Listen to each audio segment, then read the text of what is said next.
Angin perdamaian berhembus dari Doha, Qatar. Rusia dan Ukraina dikabarkan akan melakukan perundingan bersejarah dan mengakhiri peperangan yang telah berlangsung 2,5 tahun. Media Amerika Serikat Washington Post mengabarkan keduanya akan mengirimkan delegasi perdamaian ke Qatar bulan ini. Kabar WAPO ini mengacu pada informasi dari diplomat yang tahu mengenai pembicaraan itu.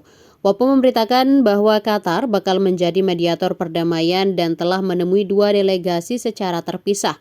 Namun mediasi ini sempat terganggu oleh invasi mendadak Ukraina ke Oblast Kursk di Rusia bagian barat minggu lalu.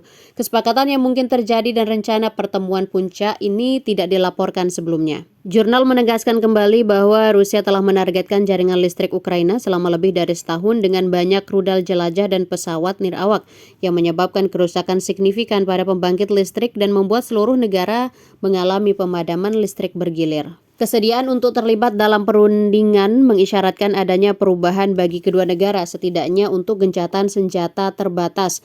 Ukrainska Pravda mengungkapkan bahwa Presiden Ukraina Volodymyr Zelensky mengatakan Kiev akan mempertimbangkan gencatan senjata penuh hanya jika Rusia terlebih dahulu menarik semua pasukannya dari wilayah Ukraina, termasuk semenanjung Crimea yang diinvasi dan dianeksasi Rusia pada tahun 2014.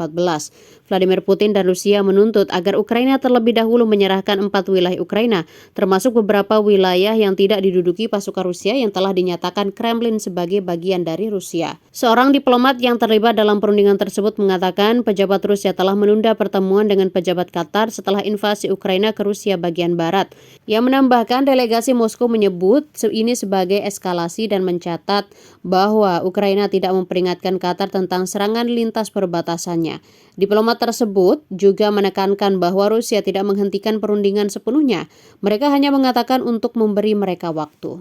Sumber tersebut mencatat bahwa meskipun Ukraina tetap ingin mengirim delegasinya ke Qatar, Qatar menolak karena tidak melihat manfaat dalam pertemuan sepihak.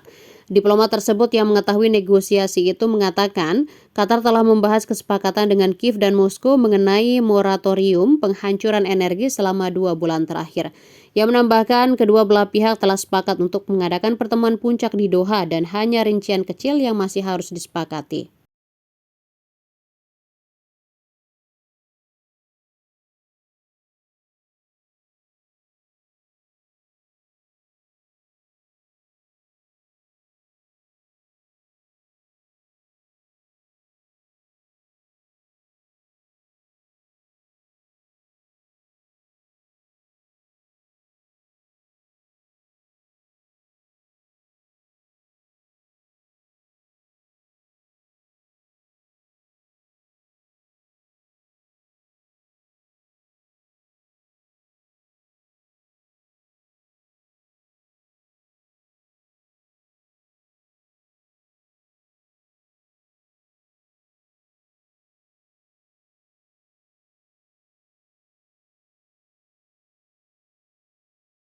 Download Tribun X sekarang, menghadirkan lokal menjadi Indonesia.